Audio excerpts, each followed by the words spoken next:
Ce matin, Dieu désire nous faire du bien à travers sa parole.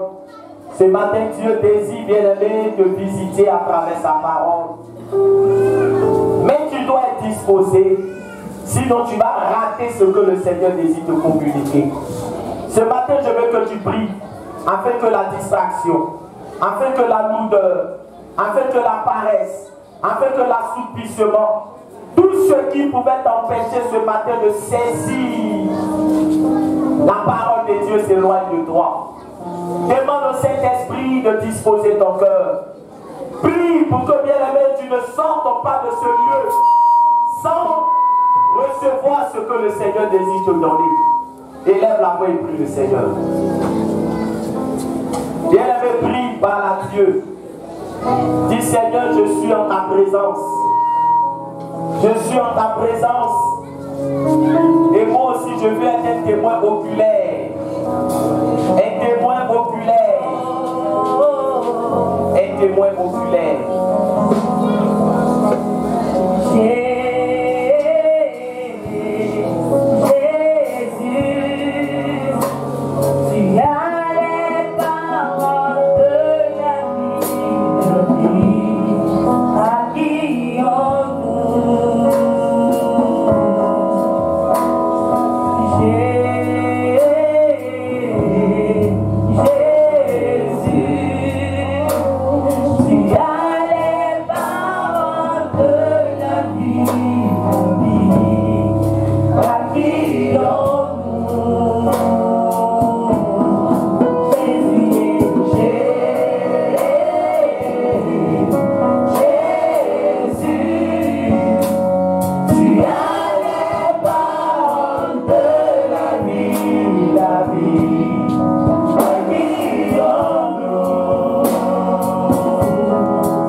Seigneur pour ce qu'il a fait pour nous. Alléluia. Et bien aimé, ce matin, nous allons passer à la parole de Dieu. Amen. Je rappelle que le jeudi, nous avons nos frères dans le Seigneur qui ont été plongés dans les eaux du baptême. Alléluia. Et bien aimé, c'est une fierté pour nous. Alléluia. Parce que ce sont nos enfants que nous avons vus grandir. Alléluia. Grandir dans l'église, grandir à l'école du dimanche. Amen. Et qui, bien aimés, ont atteint l'âge pour se faire baptiser. Amen. Et donc, c'est une joie pour nous. Alléluia. Au-delà de cet événement aussi des baptisés, alléluia, nous avons aussi un couple, amen, qui a décidé aussi de régulariser sa situation, de normaliser sa situation. Alléluia. Quand on dit régulariser la situation, normaliser la situation, c'est-à-dire que il y a eu la dot qui a été faite. Alléluia. Amen, amen, amen. Et bien aimé, nous ne cessons d'encourager les gens, alléluia, à faire la dot. Amen. C'est important parce que, regarde, tu peux rester avec une femme, tu dis tu l'étudies, tu ne vas jamais finir de l'étudier. Alléluia. Il faut régulariser ta situation. Donc, nous allons vraiment acclamer pour le coup. Il faut se tenir debout. Alléluia. Amen. On va bénir le nom du Seigneur pour leur vie. Gloire à Jésus. Amen, amen, amen, amen, amen. Alors, tout à l'heure, nous allons prier pour eux. Amen. Et puis, ils vont expliquer aussi les pas de danse à la gloire de Dieu. Alléluia. Donc, je suis en train de parler à quelqu'un. Si tu vis avec une femme que tu n'as pas encore touchée, tu es un voleur. Amen, amen. Je pèse bien mes mots. Tu vis avec une femme que tu n'as pas dotée, tu es un voleur. Tu es un vendeur de CD piratés. Alors, quand quelqu'un a CD qui n'a pas sticker, là, on peut l'arrêter ou on ne peut pas l'arrêter. On peut l'arrêter. Donc si tu vis avec une femme que tu n'as pas dotée, tu es un vendeur de CD piratés. Alléluia. Que le Seigneur nous aide. Amen. Et on bénit le nom de Dieu parce que beaucoup ici dans l'église, beaucoup ont régularisé leur situation. Alléluia. Beaucoup. Amen. Et donc, nous bénissons le nom de Dieu. Alors, bien aimés, ce matin, nous allons partager la parole de Dieu. Et nous allons parler de la Pâque. Amen. Et c'est pour cela que le thème que je vais partager avec vous, c'est le sens véritable de la Pâque. Alléluia. Le sens véritable de la Pâque. Parce qu'aujourd'hui, il y a beaucoup de confusion autour de la Pâque. Beaucoup de confusion. Amen. À telle enseigne que hier, il y a une dame que nous connaissons très bien qui a rencontré mon épouse et qui lui a dit bonne fête de Pâques qui nous. Alléluia. Et donc mon épouse a rectifié pour dire que non, il faut dire bonne fête de Pâques. Parce que nous ne célébrons pas Pâques qui nous. Ça c'est pour les païens. Alléluia. Et c'est pour cela qu'aujourd'hui, quand je dis le sens véritable de la Pâque, c'est pour que les gens comprennent que la Pâque n'est pas une fête mondaine. La Pâque est une fête chrétienne. Alléluia. Donc toutes les festivités qui se font en dehors de la parole de Dieu, c'est du plagiat. Ça n'a rien à voir avec la Pâque. Alléluia. Et toutes ces choses-là, c'est une manière de détourner notre attention du sens véritable de la Pâque. Parce que ce matin, bien aimé, nous allons voir qu'est-ce que la Pâque nous apporte. Parce que la Pâque, bien aimé, si tu as la révélation de la Pâque, ta vie va changer. Alléluia. Si tu as la révélation de la Pâque, tu vas comprendre beaucoup de choses. Et c'est ce que l'ennemi craint. C'est pour ça qu'aujourd'hui, autour de la Pâque, on parle de œufs de Pâque, on parle de bien aimé, beaucoup de choses. Mais la Pâque que nous célébrons la résurrection de Jésus-Christ de Nazareth, le chef suprême de l'Église, et la la résurrection de Jésus-Christ est l'élément central de la foi chrétienne. Parce que s'il n'y a pas de résurrection, il n'y a pas de vie chrétienne, il n'y a pas de foi chrétienne. Alléluia. Mais pourquoi Jésus est mort et ressuscité? Tu vas comprendre le sens de la Pâque. Alléluia. Pourquoi il est mort et ressuscité? Parce que quand on parle de résurrection, c'est qu'il est mort. Quelqu'un ne peut pas ressusciter sans passer par la mort. C'est parce qu'il est mort qu'on parle de résurrection. Alléluia. Or, sur la terre ici, quand quelqu'un est malade, on a encore de l'espoir. Mais quand quelqu'un meurt, on dit c'est fini. Mais le Dieu que nous prions, quand quelqu'un meurt, lui il dit c'est pas encore fini. Ton amen est faible. Alléluia. Quand quelqu'un meurt, lui il dit c'est pas encore fini. C'est pour cela que quand Lazare est mort, ses soeurs ont commencé à pleurer pour dire, mais Seigneur, si tu étais vite venu, Lazare n'allait pas mourir. Mais il a dit, qui vous a dit que la mort est un problème pour moi? La mort est un problème pour les hommes. Les hommes sont limités face à la mort. Mais le Dieu que nous confessons, il n'est pas limité face à la mort. C'est pour cela que ce matin, je suis en train de dire à quelqu'un, tant que lui n'a pas encore dit que c'est fini, c'est pas fini. Est-ce que vous avez écouté le témoignage du frère? À la clinique où il est parti, malgré tous les soins qu'ils ont faits, les médecins lui ont dit, on ne peut plus rien faire pour toi. Alléluia. Ils lui ont dit, on ne peut plus rien faire pour toi. C'est-à-dire que là, s'il n'avait pas Jésus, sa vie allait s'arrêter dans cette clinique. Est-ce qu'il parle à quelqu'un? Quand nous parlons de Jésus, on sait sur quoi on a arrêté, puis on parle. Amen, amen. Mais quand ils lui ont dit, c'est fini, bien aimé. Et quand je suis allé prier pour lui, je lui ai dit, tu n'as pas mis ta confiance dans les médecins. C'est les médecins qui ont dit que c'est fini. Mais Jésus n'a pas encore dit que c'est fini. Alléluia.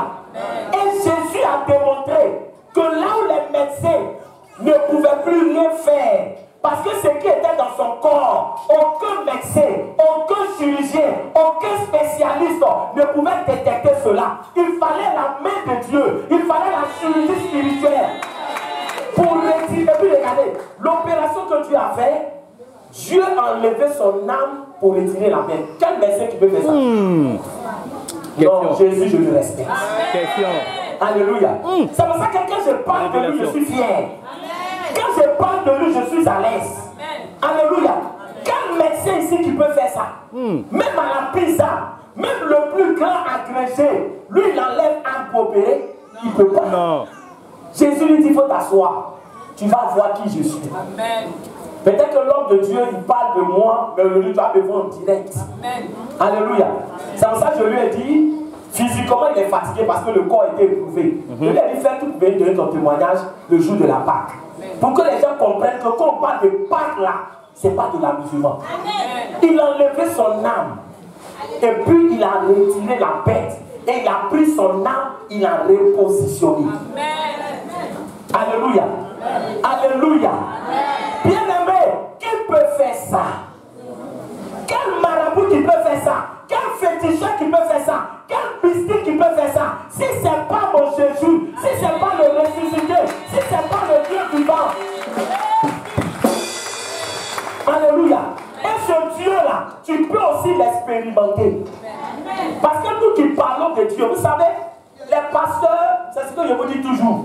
Quand vous voyez quelqu'un qui est pasteur, ça ne veut pas dire qu'il est né à l'église. Nous tous, on est quittés dans le monde. Alléluia. On était dans le monde. On sait tout ce qui se passe dans le monde. Mais quand vous voyez quelqu'un qui est quitté dans le monde et qui prend le micro pour parler de Jésus, c'est parce que je sais où je suis quitté. C'est parce que je sais quelle est l'expérience que j'ai eue avec le Seigneur. Alléluia. Et ce matin, je suis en train de préparer ton esprit à recevoir le message qui va changer ta vie. Alléluia. Un message qui va transformer ta vie. Parce que la Pâque, c'est une puissance. Alléluia.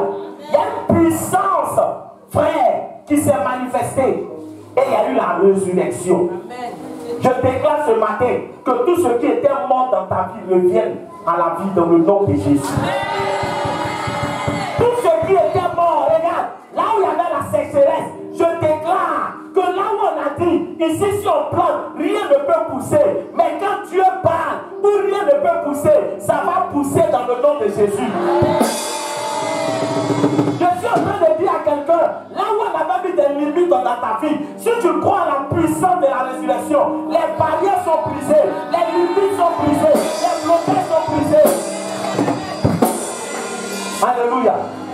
Je suis poussé par l'Esprit de Dieu, frère. Alléluia. Tout ce que je suis en train de faire là, ce n'est pas quelque chose de programmé, mais c'est conduit par l'Esprit de Dieu. Je parle à quelqu'un qui n'arrive pas à bien dormir la nuit. Je parle à quelqu'un dont les nuits sont agitées.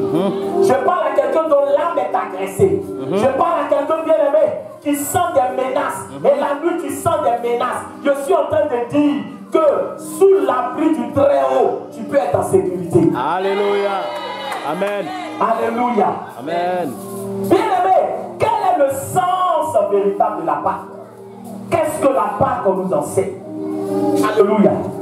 Il y a trois vérités importantes que nous devons retenir concernant la Pâque. Et nous allons voir la première vérité. Et donc je rappelle que le thème c'est le sens véritable de la Pâque. Amen. Donc on va prendre la première référence. 1 Corinthiens chapitre 15 de verset 3 pour ceux qui notent. 1 Corinthiens chapitre 15 de verset 3. 1 Corinthiens chapitre 15 le verset 3. Ensuite, Matthieu chapitre 1 le verset 1. Ça, c'est pour parler de la première vérité. Parce que nous avons dit qu'il y a trois vérités, bien aimées, qui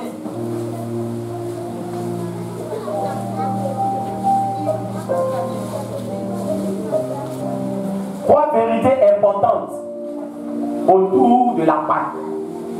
1 Corinthiens 15, verset 3, Matthieu 1, le verset 21. Alors, on va faire la première lecture et on va se tenir debout, alléluia, par respect pour la parole de Dieu. Amen.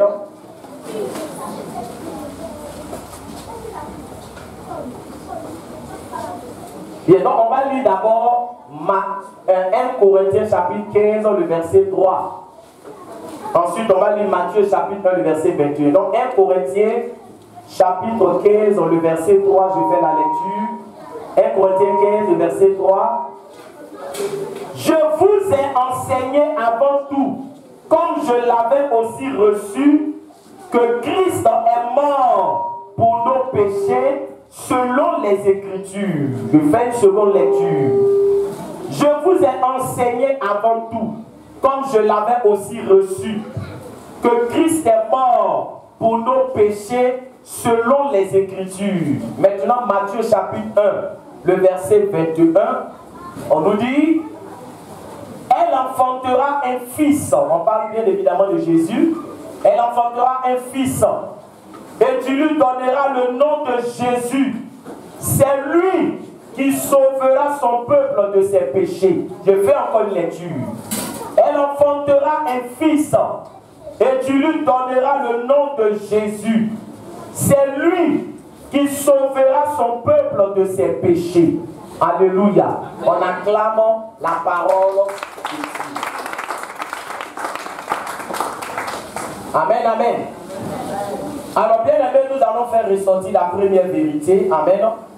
Et la première vérité, la Bible nous dit ici que Jésus est mort. Alléluia. Il est mort pour nos péchés. Amen. Dans 1 Corinthiens 15 et en Matthieu chapitre 1, on nous dit d'avance quelle est l'œuvre que Christ est venu accomplir. Alléluia. On dit c'est lui qui sauvera son peuple de ses péchés. Donc vous notez la première vérité et on va développer. Jésus est mort et ressuscité pour nous sauver du péché. Première vérité. Alléluia. Jésus est mort et ressuscité pour nous sauver du péché. Amen. Je réponds pour une dernière fois. Amen. Pour les personnes qui notent, parce que c'est important, bien aimé, de retenir ce que nous disons. Alléluia. Pour que après, tu puisses aussi aller à la maison et puis lire. Tu sais, quand tu viens et qu'on donne des versets, après tu peux lire pour vérifier. C'est important. Alléluia. Donc je reprends. Jésus est mort et ressuscité pour nous sauver du péché. Amen. Alors, bien aimé, nous allons développer ce que je suis en train de dire. Alléluia. La Bible nous dit que Jésus est mort et ressuscité pour nous sauver du péché. Alors, je veux que vous suiviez très bien. Alléluia. Si le péché n'était pas dangereux, pourquoi est-ce que Jésus va venir nous sauver du péché? Parce qu'on sauve quelqu'un d'une chose qui est noire, d'une chose qui est dangereuse. Est-ce que quelqu'un m'entend? Alléluia. C'est parce que le péché est dangereux que Jésus est venu pour nous sauver du péché. Maintenant, ce matin, quelqu'un me dira, mais pasteur, en quoi est-ce que le péché était danger? Alléluia. En quoi est-ce que le péché représente un danger? Pour que Jésus vienne mourir et ressusciter pour nous sauver du péché. Alléluia. Bien aimé, ce matin, je veux que tu prêtes attention à ce que je vais te dire. Alléluia. Le péché est dangereux. Pourquoi? Parce que le péché te sépare de Dieu. Le péché t'éloigne de Dieu. Le péché met une barrière entre toi et Dieu. Alléluia. Or, un homme qui n'a pas Dieu, c'est un homme dont la vie n'a plus de sens. Alléluia. Un homme qui est séparé de Dieu, c'est un homme dont l'existence n'a plus de sens. Ça veut dire que si tu vis sur cette terre et que tu meurs sans que Dieu ait été dans ta vie, c'est comme si tu avais vécu inutilement. Est-ce que quelqu'un m'entend? C'est comme si toi, sur la terre, ton parcours a été un échec. Parce que ce qui donne le sens à ta vie, c'est la présence de Dieu en toi. Alléluia. Donc à partir du moment où tu es séparé de Dieu, ta vie n'a plus de valeur, ta vie n'a plus de sens, ta vie n'est plus importante. Parce que frère, c'est la présence de Dieu en toi qui donne un sens à ta vie. Amen. Est-ce que quelqu'un m'entend? C'est la présence de Dieu en toi. Ne l'oublie jamais. C'est la présence de Dieu en toi qui donne sens à ta vie. Donc quand Dieu n'est plus en toi, quand tu es éloigné de Dieu, c'est ce que les gens souvent disent, tu es comme un poulet sans propriétaire. Voilà le danger. Alléluia. C'est pour cela qu'un homme ne peut pas dire je m'en fous de Dieu. Un homme ne peut pas dire moi je n'ai pas besoin de Dieu. Alléluia. Parce que si tu n'as pas besoin de Dieu, tu es perdu. Amen. Et c'est ce que Dieu a vu. Alléluia. Il a vu que nous étions éloignés de lui. Le péché nous avait éloignés de lui. Et qu'est-ce qu'il a fait? Il fallait que Jésus vienne pour nous réconcilier avec Dieu. Alléluia. Pour nous réconcilier avec Dieu. Pourquoi? Parce qu'un homme qui n'est pas réconcilié avec Dieu, c'est un homme qui est égaré. C'est un homme qui est dans les ténèbres. C'est un homme qui est dans l'obscurité. C'est un homme qui n'a plus d'avenir. Est-ce que je parle à quelqu'un? Donc bien aimé, c'est important. Voilà pourquoi Jésus a donné la parabole du riche et du pauvre. Vous savez, dans la parabole du riche et du pauvre, le riche, il avait l'argent, il avait le prestige, il avait les honneurs, mais il lui manquait la chose la plus importante. Il n'avait pas Dieu dans sa vie. Est-ce que je parle à quelqu'un?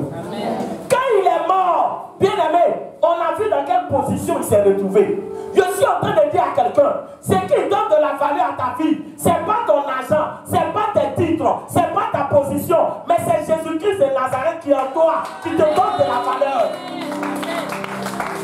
Alléluia. Tu peux avoir tous les titres, tu peux avoir, bien aimé, toutes sortes de réalisations, mais si tu n'as pas Dieu en toi, ta vie ne vaut rien. Il faut que tu le comprennes. Ta vie ne vaut rien. Voilà pourquoi on dit que le péché te met en danger. Parce que bien aimé, imaginez-vous quelqu'un qui va aller à l'école pendant 1 an, 2 ans, 3 ans, 4 ans. Et puis au sortir de l'école, tu ne sais toujours pas lire, tu ne sais pas écrire. Alors on va se poser des questions de savoir, mais tout ce temps-là, qu'est-ce que tu allais chercher à l'école? Est-ce qu'il parle à quelqu'un? 1 an, 2 ans, 3 ans, 4 ans, 5 ans, sur les bancs. Et puis tu ne sais pas lire, tu ne sais pas écrire. Ça veut dire que bien aimé, tu as perdu du temps. Alléluia. Amen.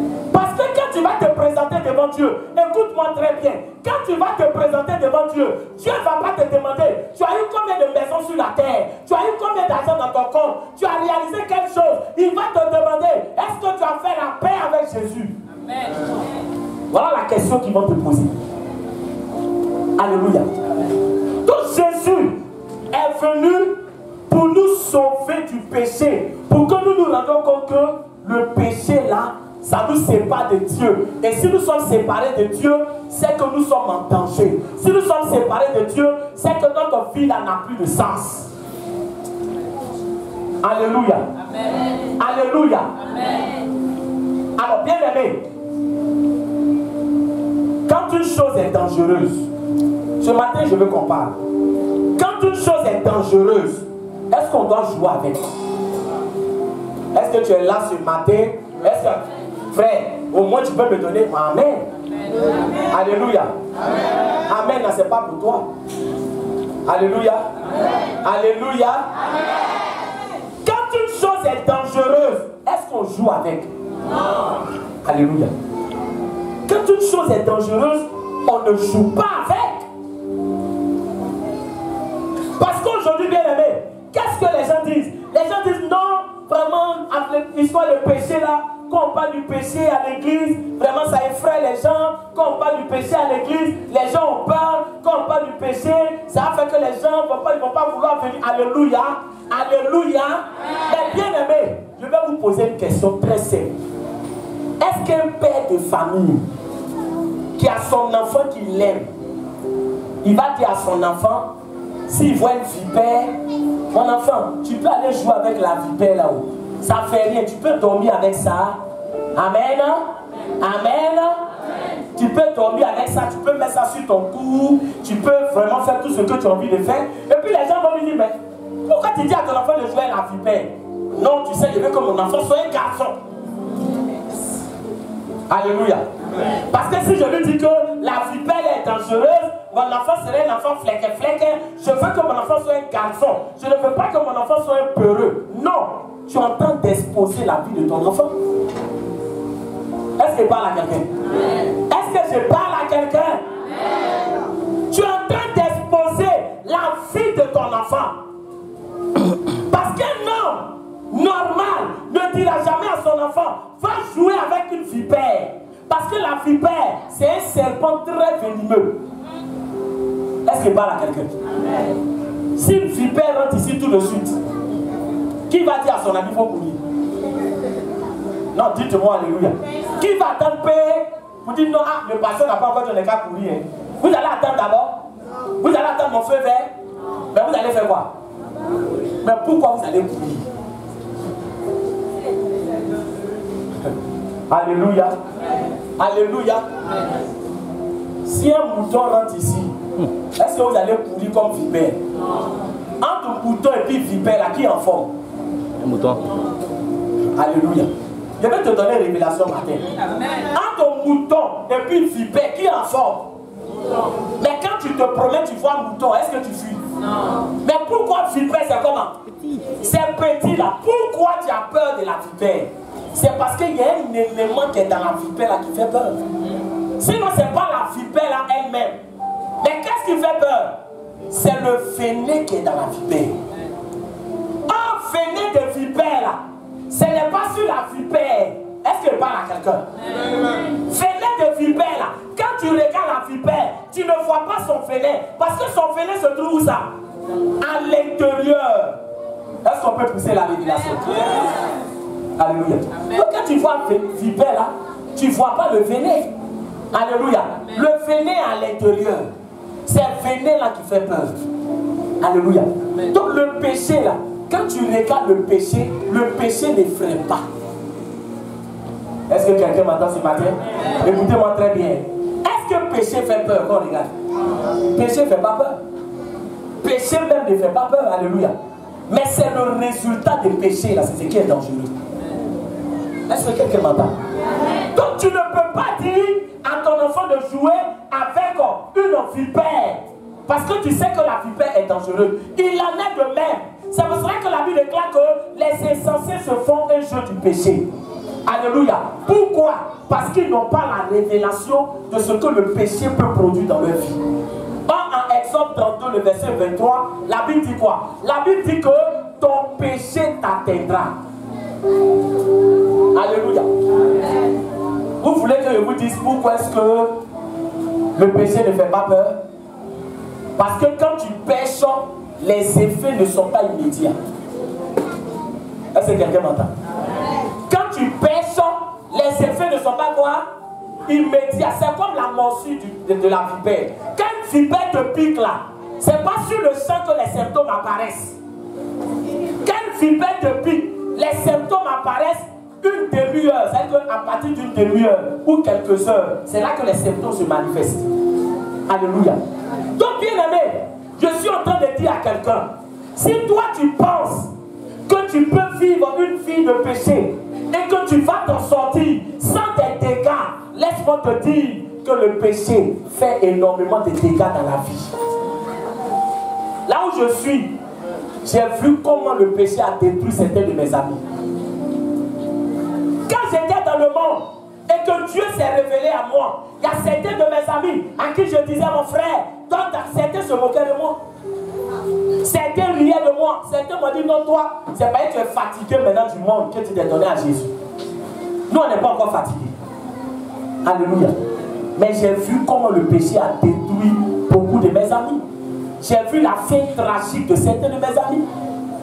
Alléluia.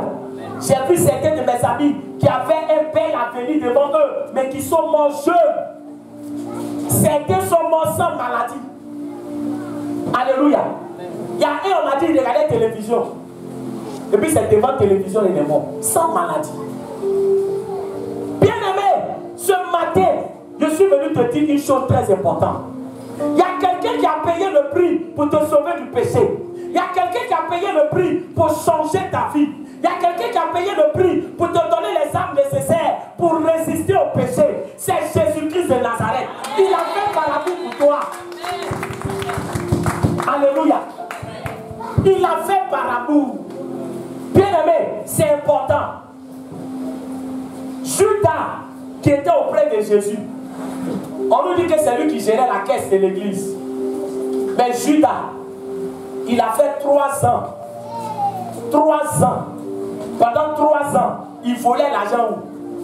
Il volait l'argent dans la caisse. Pendant 3 ans, c'est-à-dire que première année, il vole. Il vole. Jésus donne les révélations. Je dis, mais moi-même, Jésus, je suis à côté de lui, mais il ne m'a jamais dit quoi? Il ne m'a jamais dit que je vole. Donc, ça veut dire que ça ne fait rien. Frère, il n'y a pas ça ne fait rien. Alléluia. Pendant 3 ans, il a volé, il a volé, il a volé, il a volé. Alléluia. Mais qu'est-ce qui a tué Judas? C'est la cupidité qui l'a tué. La cupidité. Tu peux être dans une chose, mais à un moment de ta vie, tu dois prendre un arrêt et tu dois réfléchir pour savoir quelle orientation je veux donner à ma vie. Alléluia. Quelle orientation je veux donner à ma vie? Quelle orientation? Tu dois t'asseoir et puis tu dois faire un bilan de ta vie. Moi, pour venir à l'église, où on me poursuivait pour venir à l'église, je ne suis pas parti. Où les gens étaient derrière moi, viens, je les drille, viens. Souvent, ils disent, j'ai venu, je ne vais pas. Alléluia. Souvent, quand on me force, quand je fais, je suis là, alléluia. Mais pour que moi-même, je me lève. Le jour moi-même, je me suis levé pour partir. C'est le jour où je me suis assis et puis j'ai fait un bilan de ma vie. J'ai dit, mais attends, je vais où? Alléluia. Regarde ma vie. Regarde où je suis en train de partir. Regarde ce que je fais. Regarde comme je vis. Est-ce que ça là, si je reste dedans jusqu'à, ça va finir comment? On me parle de Dieu. Et je me suis levé, j'ai dit, il faut que je passe chercher Dieu. Alléluia. Alléluia. Dieu est réel. Quand tu le cherches, tu le trouves. Est-ce Est-ce que je parle à quelqu'un?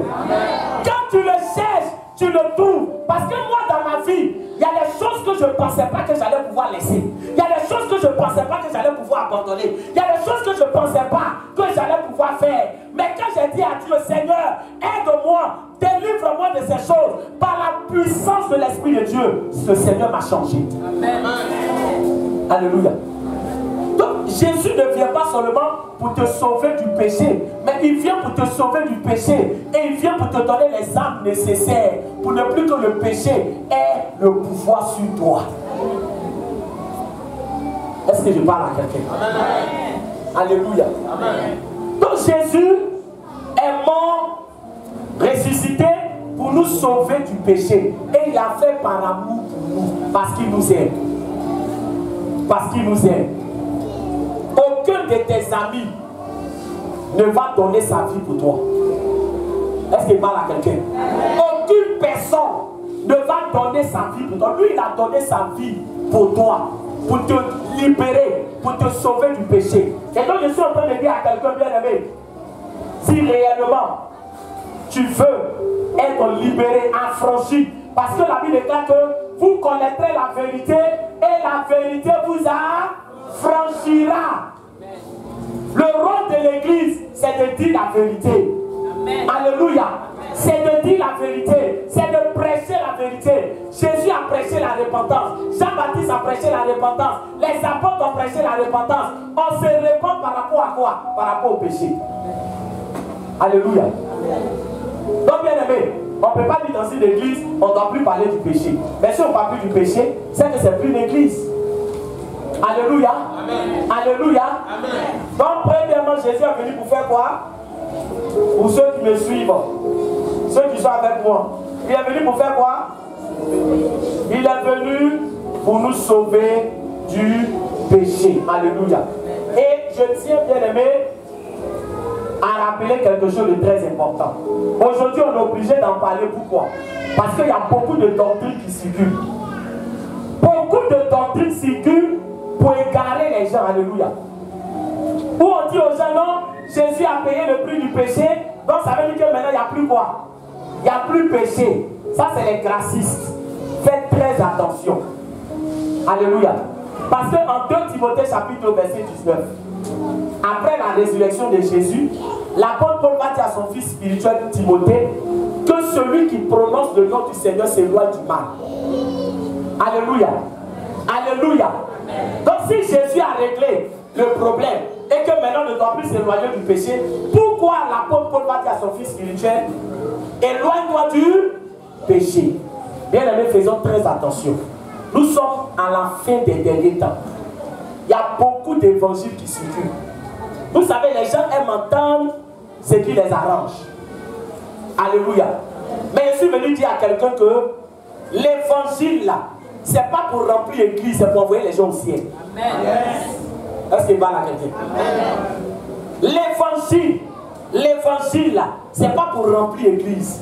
C'est-à-dire que dans une église, tu as dit ce que les gens ont envie d'entendre. Tu as dit non, moi quand on presse sur ça, là, ça m'arrive pas, on ne va plus parler de ça. Moi si on presse sur ça, ça m'arrive pas, à cause de toi, on ne va plus parler de ça. Tu as venu, non, pardon, hein, on ne va plus parler de ça, viens. Oui, moi aussi, ça, là, ça me plaît. Alléluia, alléluia. On peut faire ça. L'église est là comment? Remplie. Parce qu'on dit ce que chacun a envie d'entendre, alléluia. Et on évite les sujets qui vont froisser le cœur de chacun, alléluia. Mais bien aimé, est-ce que ça va conduire les gens au ciel? Alléluia. Non. L'évangile, c'est pour conduire les gens au ciel. Frère, c'est important. Amen, amen. Amen. Dieu ne te dit pas ce que tu as envie de t'entendre, mais Dieu te dit la vérité qui va sauver ta vie. Amen. Est-ce que tu parles à quelqu'un? Quand tu vas à l'hôpital, et puis le docteur va te faire une injection, tu as déjà vu le docteur qui va demander à son patient, tu aimes quand tu fasses piqûre? Alléluia. Donc, est-ce que vous avez moi ce matin? Est-ce que quelqu'un est là? Quand on doit te faire injection là, est-ce que le docteur là, lui va te demander si tu aimes piqûre? Il ne te demande pas. Tu as peur, tu n'as pas peur, lui ce n'est pas son problème. L'essentiel, il doit faire quoi? Il doit te soigner. Ça va? Amen. Ça va? Amen. Ça va? Amen. Quand on pique là, ça fait mal ou bien ça fait pas mal? Mais ça fait mal. Ça fait mal. Le problème là, c'est pas la douleur de la seringue. Alléluia. C'est le médicament qu'on va mettre à l'intérieur de toi pour te soigner là. C'est ça. Alléluia. Dans la parole de Dieu là, ça peut te faire mal. Ça peut te piquer. Alléluia. Mais la révélation qui est à l'intérieur, c'est ce qui va guérir ta vie. C'est ce qui va te soigner. C'est ce qui va te redresser. C'est pour ça que quand tu prêches, on va regarder le visage des gens. Est-ce qu'il parle à quelqu'un? Quand les gens sourient plus trop, ils n'ont rien fait par la tête. Non? Amen, amen. Le docteur qui te pique ne te demande pas de sourire. Alléluia. Quand tu le lèves et dis, hey, si tu ne restes pas tranquille, fais quoi? Je te laisse et je m'en fais. C'est toi, je vais faire quoi? C'est toi, je vais soigner. Amen, amen. Bien aimé, que le Seigneur nous bénisse. Deuxième vérité. On a vu la première vérité. Deuxième vérité, Colossiens chapitre 2, le verset 15. Concernant la Pâque. Deuxième vérité. Colossiens, le chapitre 2, le verset 15. Je fais la lecture. Colossiens 2, le verset 15. On dit, il a dépouillé les dominations et les autorités et les a livrées publiquement en spectacle en triomphant d'elles par la croix. Alléluia. Amen. Ah, je fais encore une lecture. Il a dépouillé les dominations et les autorités. Alléluia. Il a fait quoi? Il a dépouillé les dominations et les autorités. C'est-à-dire que l'œuvre que Christ a accomplie, sa résurrection, il a dépouillé. Quand on parle des dominations et on parle des autorités là, on veut parler de quoi? On veut parler du monde des ténèbres. Est-ce que quelqu'un m'entend? Amen. Alléluia. Quand on dit qu'on a dépouillé quelqu'un, ça veut dire que quoi? Ça veut dire que la victoire que Jésus a eue sur le monde des ténèbres là, c'est une victoire totale. C'est une victoire propre. Alléluia. Jésus n'a pas eu une victoire à moitié. Voilà pourquoi on dit il a dépouillé. Quand quelqu'un dit non, les voleurs m'ont dépouillé là, ça veut dire qu'ils ont fait quoi? Ils ont tout pris. Alléluia. Ils ont tout pris. Donc je suis en train de dire à quelqu'un, Jésus a eu une victoire totale sur le monde des ténèbres. Donc toi, quand tu es en Jésus, tu as une victoire totale sur les sorciers. Tu as une victoire totale sur les mystiques. Tu as une victoire totale sur les fétiches. Tu as une victoire totale sur le monde des ténèbres. Tu as une victoire. Amen. Alléluia. Alléluia. Parce que le Dieu que nous prions là, il ne fait pas les choses à moitié. Amen, amen. Dieu, il ne fait pas les choses à moitié.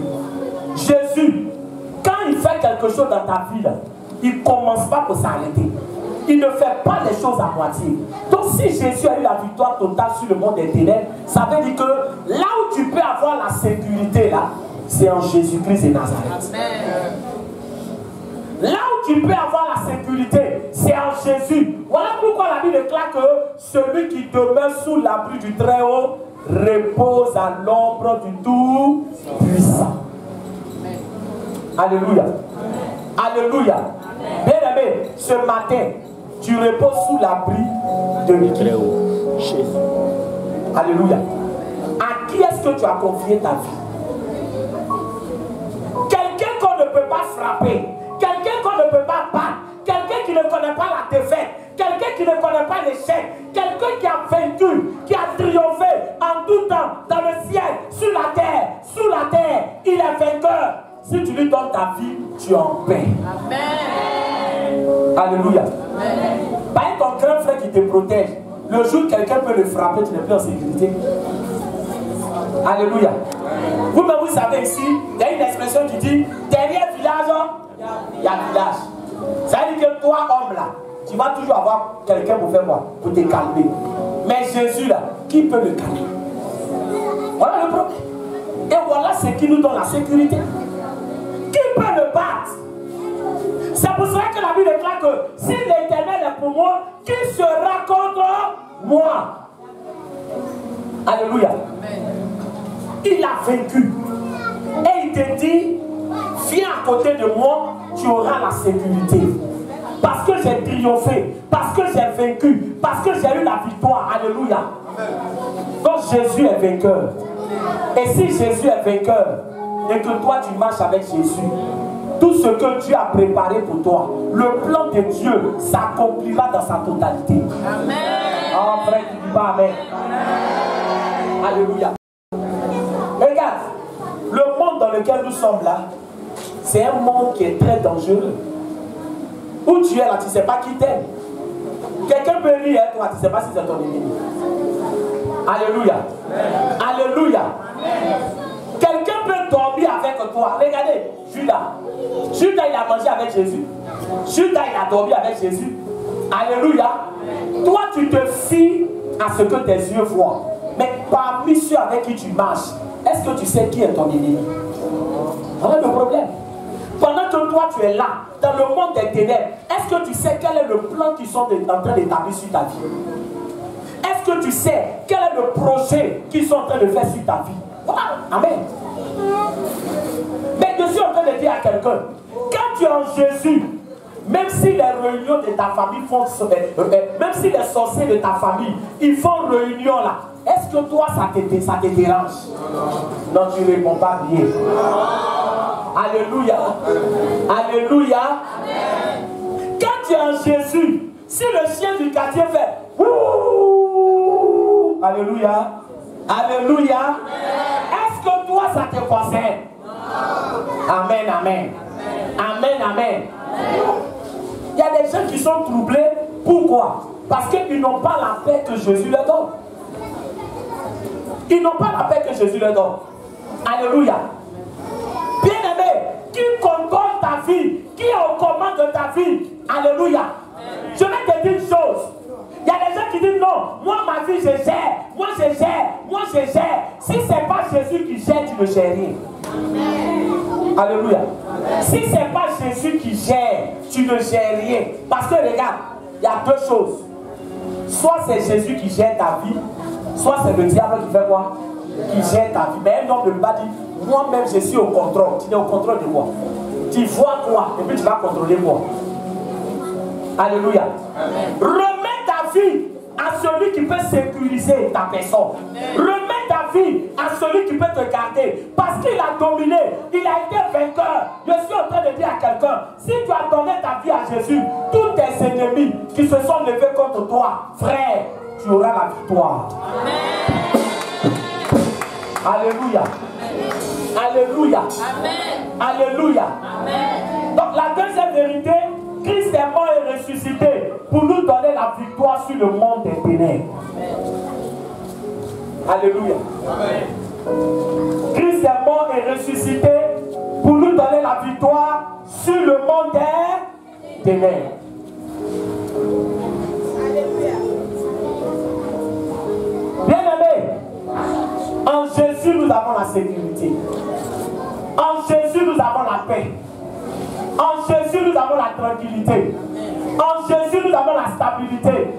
En Jésus, bien-aimé, tu peux circuler partout. Tu peux aller partout, alléluia. Même si on fait des complots contre ta vie, ça ne va pas t'atteindre, alléluia. Parce que regarde, je vais vous dire une chose. La protection que Jésus nous accorde, c'est une protection totale. Mais il y a des choses que Dieu peut permettre dans ta vie pour se glorifier. Amen. Voilà pourquoi la Bible dit, le malheur atteint souvent le juste. Mais l'Éternel fait quoi? L'Éternel l'embellit toujours. Amen. Parce que souvent on entend les gens dire ça. Mais lui là, il dit les chrétiens et puis il a problème. Qui vous a dit que les chrétiens n'ont pas de problème? Est-ce qu'il parle à quelqu'un? Lui, il dit les chrétiens et puis il a problème. Lui, il dit les chrétiens et puis il est tombé malade. Lui, il dit les chrétiens et puis depuis il ne travaille pas. Lui, il dit les chrétiens et puis depuis là, il n'est pas encore entré dans sa bénédiction. Je suis en train de dire à quelqu'un, c'est parce qu'il y a problème qu'on parle de miracle de Dieu. Amen. Dieu lui-même là, il nous met dans le problème pour se glorifier. Amen. Quand tu as donné ta vie à Jésus, écoute-moi, quand tu as donné ta vie à Jésus, c'est lui qui gère tous les aspects de ta vie. Amen. Alléluia. Amen. Jésus ne gère pas ta vie, c'est-à-dire que ce n'est pas passe-passe. c'était temps en temps Jésus gère, après le diable vient lui aussi gère. Non, quand Jésus gère ta vie, il gère totalement ta vie. Amen. Tu comprends? Il gère totalement ta vie. Voilà pourquoi la Bible déclare que tout ce que Dieu fait est bon. Mais souvent, cette expression, il y a des gens qui ne sont pas chrétiens. Depuis il dit tout ce que Dieu fait est bon. Est-ce que c'est Dieu qui gère ta vie? Avant de dire tout ce que Dieu fait est bon, il faut t'assurer d'abord ta vie, c'est dans la main de qui? Tu comprends? Quand ta vie est dans la main de Dieu, tout ce qui t'arrive là, c'est Dieu, mais c'est lui qui te permet. Mais si ta vie n'est pas dans la main de Dieu, ce qui t'arrive là, ça ne vient pas de Dieu. Alléluia. Amen, amen. À qui veux-tu confier ta vie? Au vainqueur de nations ou à l'ennemi de ton âme? Alléluia. Donc Jésus, il a tout réglé. Il a triomphé du monde des ténèbres. C'est pour cela que je suis en train de dire à quelqu'un, dors en paix si Jésus est en toi. Dors en paix. Ne vis pas dans la peur. Ne vis pas dans l'inquiétude. Ne vis pas dans le doute. Ne sois pas comme un enfant qui n'a pas de repère. Alléluia.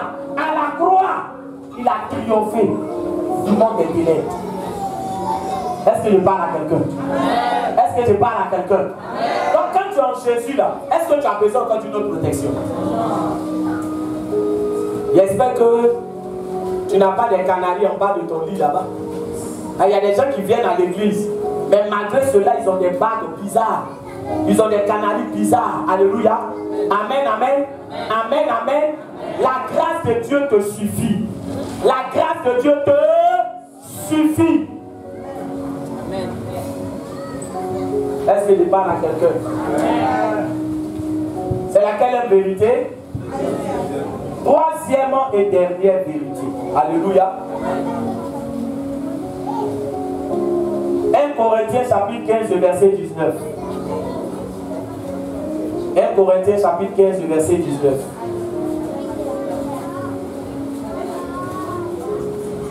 On dit, si c'est dans cette vie seulement que nous espérons en Christ, nous sommes les plus malheureux de tous les hommes. Alléluia. Je répète, si c'est dans cette vie seulement que nous espérons en Christ, nous sommes les plus malheureux de tous les hommes. Alléluia. Voilà la dernière vérité que je vais partager avec vous. Amen. Avant qu'on ne prie. La Bible nous dit, si c'est dans cette vie seulement que nous espérons en Christ, ça veut dire que quoi? Ça veut dire que en dehors de la vie terrestre, il y a une autre quoi? Il y a une autre vie. Ce matin, je veux que vous m'écoutez très bien. Alléluia. En dehors de la vie terrestre, notre vie là ne se limite pas à la terre. Notre vie là ne s'arrête pas ici. Si notre vie s'arrêtait ici, on allait dire, bon mon frère, il faut faire ce que tu as envie de faire. Parce que si tu meurs, c'est fini. Souvent, il y a des gens qui tiennent ce langage. Mon frère, il a fait en même temps ce qu'il doit faire. Là, si je meurs là, je sais que tout ce que je voulais faire, j'ai fait. Non, la vie ne s'arrête pas là. Alléluia. C'est pour cela que dans Jean chapitre 14, Jésus a dit quoi? Jésus a dit, je m'en vais vous préparer une place dans le ciel. Je m'en vais vous préparer une place dans le ciel. Bien-aimé, je vais te poser une question très importante ce matin. Est-ce que dans le ciel là, il y a une place qui est préparée pour toi? Alléluia. Alléluia. Vous savez, je vais vous parler d'une chose très importante. Il y a une erreur souvent que nous faisons. Alléluia. Amen. On dit aux gens, si tu vis là, il ne faut pas penser à la mort. Mon frère, il ne faut même pas penser à la mort. Pense à la vie. Il ne faut pas penser à la mort. Alléluia. Frère, il y a vous dire une chose. Amen. Ce n'est pas le fait de penser à la mort là qui va faire que tu vas mourir. Est-ce que quelqu'un m'entend? Est-ce que quelqu'un m'entend? Non. Mais le fait de penser à la mort là, ça te permet de préparer ton éternité. Parce qu'un jour, nous allons partir. Que tu le veuilles ou que tu ne le veuilles pas, la mort est un passage obligé. Frère, la mort c'est un passage obligé. Il y a des gens qui tu as vu hier, tu ne les vois plus aujourd'hui. Il y a des gens avec qui tu marchais aujourd'hui, ils ne sont plus là. Alléluia. La mort là, c'est un passage obligé. C'est comme quand quelqu'un travaille. Quand tu as la fonction publique et que tu travailles là, un jour, tu vas aller à la retraite. Est-ce qu'il parle à quelqu'un? Est-ce qu'il parle à quelqu'un? Quand quelqu'un va à la retraite et puis il n'a rien réalisé, on lui dit quoi? On dit, mais toi tu as été quoi? Un inconscient. C'est-à-dire que tout le temps où tu travaillais là, au lieu de chercher à mettre l'argent de côté, tu n'as pas cherché à mettre l'argent de côté. Maintenant tu es allé à la retraite, on dirait quelqu'un qui n'a jamais touché l'argent. Alléluia. Mais bien aimé, la mort se prépare. Regarde ton voisin, il faut lui parler. Dis, la mort se prépare. Il faut lui dire, la mort se prépare. Alléluia. Pourquoi quand quelqu'un se va payer une voiture là, pourquoi il fait assurance? Alléluia. Quand quelqu'un va payer une voiture là, il fait assurance pour qu'en cas d'accident, on fasse quoi? Son assurance puisse le dédommager. Mais en allant contracter une assurance là, est-ce que son souhait c'est de faire accident? Non. Mais il se dit qu'on ne sait jamais. Alléluia. Alléluia. C'est pendant que tu vis là que tu dois préparer ta place dans le ciel. Voilà pourquoi on me dit, si c'est dans cette vie seulement que tu espères en Jésus, tu es le plus malheureux de tous les hommes. C'est pendant que tu vis. Jésus a dit, je vais vous préparer une place dans le ciel. Ça veut dire que dans le ciel là, il y a une place où ton âme sera pour que ton âme soit en paix. Amen. Donc tu peux ne pas dire Amen. Amen. Les gens que c'est fort. Amen. Les gens n'aiment pas qu'on parle de la mort.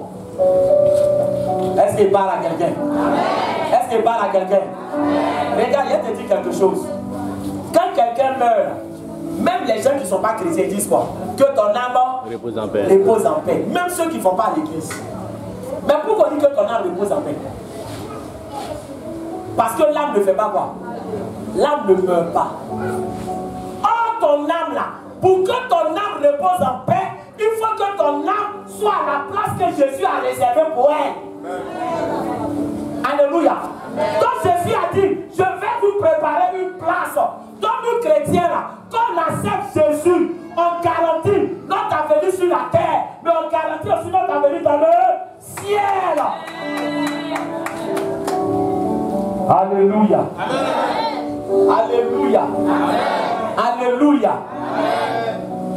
Alors il y a des gens qui disent non, l'église c'est pour les malheureux. Ceux qui vont à l'église c'est parce qu'ils n'ont rien. Ceux qui vont à l'église c'est parce qu'ils n'ont pas d'argent. Ceux qui vont à l'église c'est parce que vraiment ce sont des démunis. Dans l'église là, c'est pour les gens qui sont misérables. Mais les gens n'ont rien compris. Parce que ta richesse ne te fait pas entrer au ciel. Ton argent ne te fait pas entrer au ciel. Ton titre ne te fait pas entrer au ciel. Tes réalisations ne te font pas entrer au ciel. Ta grandeur sur la terre ne te fait pas entrer au ciel. Il y a un seul prix. Il y a un seul prix pour entrer au ciel. C'est le sang de Jésus qui a pris dans la croix. Demande à quelqu'un, est-ce que tu as ton ticket? Aïe. Ah, faut lui demander, hein. Faut lui demander, est-ce que tu as ton ticket? C'est ça. Amen, amen. Amen. Donc il ne faut pas dire non, moi aussi là j'ai l'argent. Je n'ai pas de problème. Je n'ai pas besoin d'aller à l'église. J'ai l'argent. Frère, il y a un seul prix qui est reconnu là-bas. Un seul prix. Là-bas on ne connaît pas dollar. Là-bas on ne connaît pas euro. Là-bas on ne connaît pas franc CFA. Là-bas on ne connaît pas naira. Et dites-moi encore un peu. On ne connaît pas City. Quoi encore? Livre sterling. On ne connaît pas tout ça là-bas. Là-bas on ne connaît pas mon papa, c'était le président. Là-bas on ne connaît pas, j'étais député. Là-bas on ne connaît pas, j'étais l'homme le plus grand. Alléluia. Quand tu viens, est-ce que le sang de Jésus est sur toi pour que tu puisses entrer? Est-ce que quelqu'un m'entend ce matin? Quand Jésus a dit, je vais vous préparer une place, il parlait à des morts ou à des vivants? Il parlait à des morts ou à des vivants? C'est pendant que tu vis, tu prends ton ticket. Oh.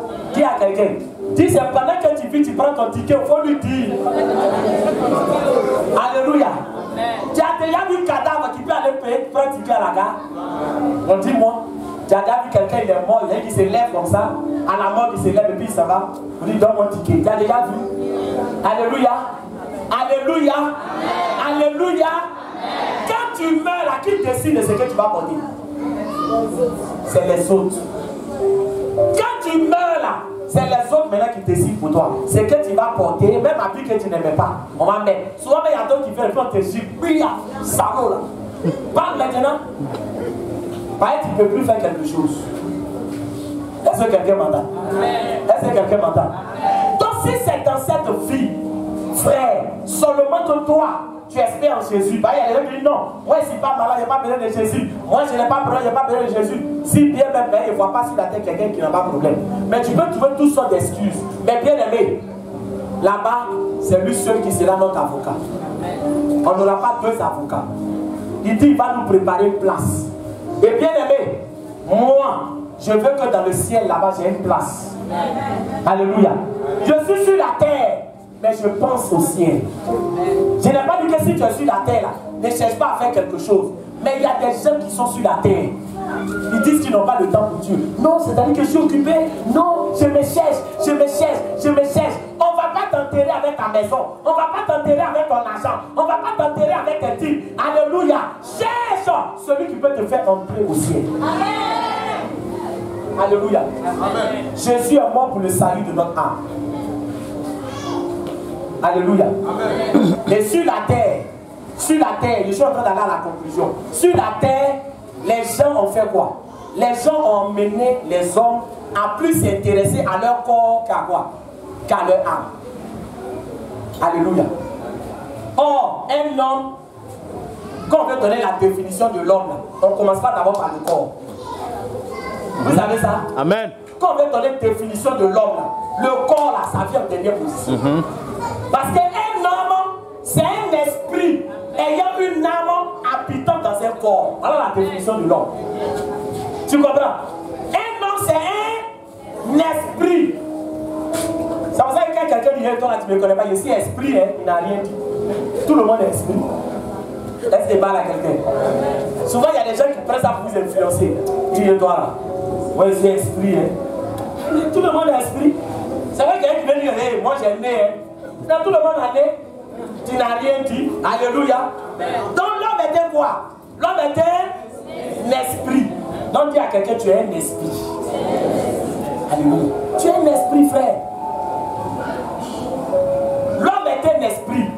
Maintenant, après esprit, c'est quoi? Ayant une âme et habitant où? Dans un corps. Le corps là, c'est ton lieu d'habitation. C'est tout. Le corps là, c'est ton lieu d'habitation. Mais il faut voir les gens comme ils prennent soin de leur corps. Est-ce qu'on peut parler des femmes? Amen.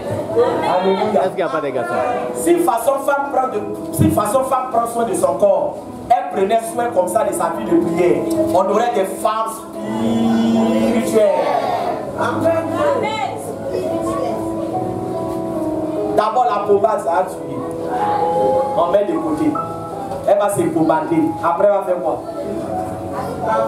Elle va se parfumer, se maquiller, les gommages, les quoi encore, les faux cils, faux hommes. Maintenant il y a faux fesses là, mais il y a faux aussi. Ou bien, est-ce que parle à quelqu'un? C'est pour cela que ceux qui cherchent femmes avec leurs yeux comme ça, contrôlez tout pour voir si c'est vrai. Là il y a tout faux maintenant. J'ai vu ça une fois, habillé en porte, et puis il y a un chiffon derrière. Hein? Ah, non, les gens sont forts. Habillé là, il y a un chiffon derrière. Donc quand la soeur a porté habillé là comme ça, quand toi-même tu vois, tu dis ouais. Ça c'est le style que je cherche. Vérifie pour savoir si c'est vrai. Est-ce qu'il parle à quelqu'un? Donc bien aimé, on prend soin de notre corps. On prend soin de notre corps. Il y a des gens, mais s'ils n'ont pas mangé, il faut voir leur visage. Est-ce qu'il parle à quelqu'un? Est-ce qu'il parle à quelqu'un? Il ne sourit pas. Mes frères, combien de gens pensent à leur âme?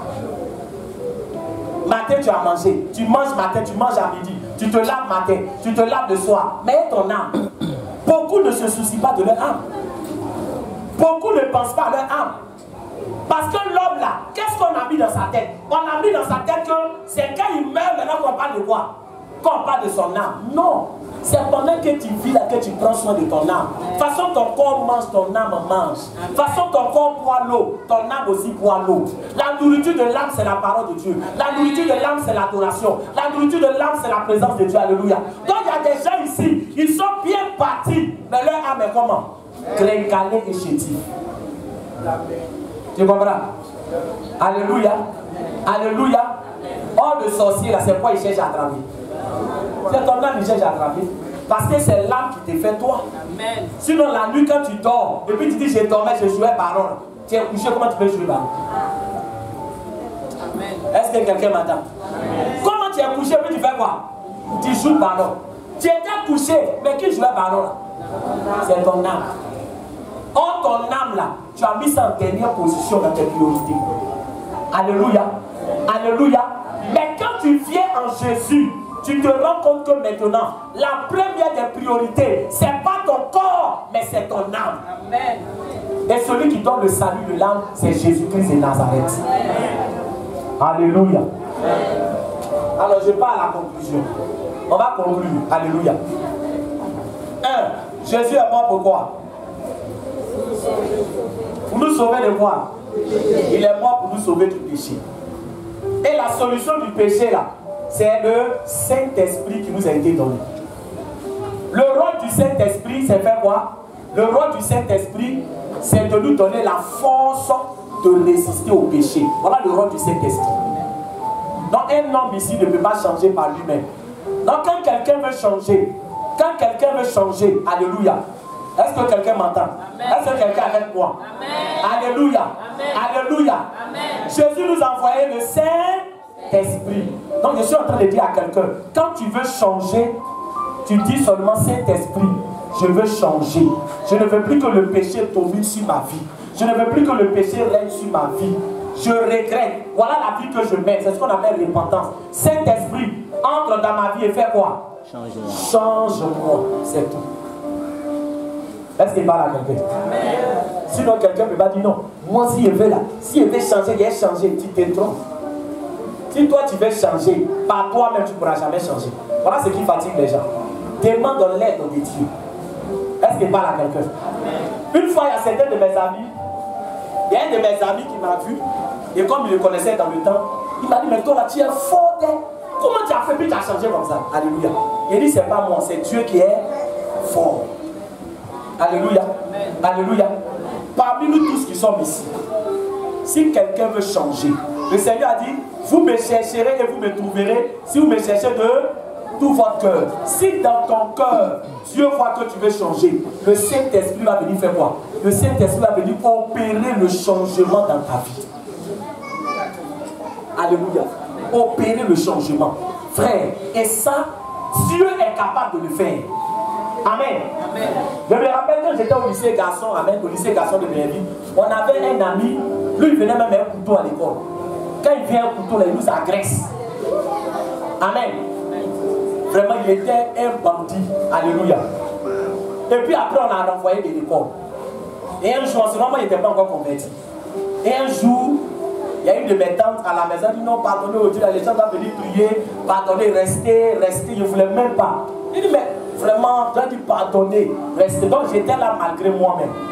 Je suis assis là. Notre ami de l'école qui nous brigandait là. Il voit dans le groupe de prier là, le gars est là. Attends, il dit non.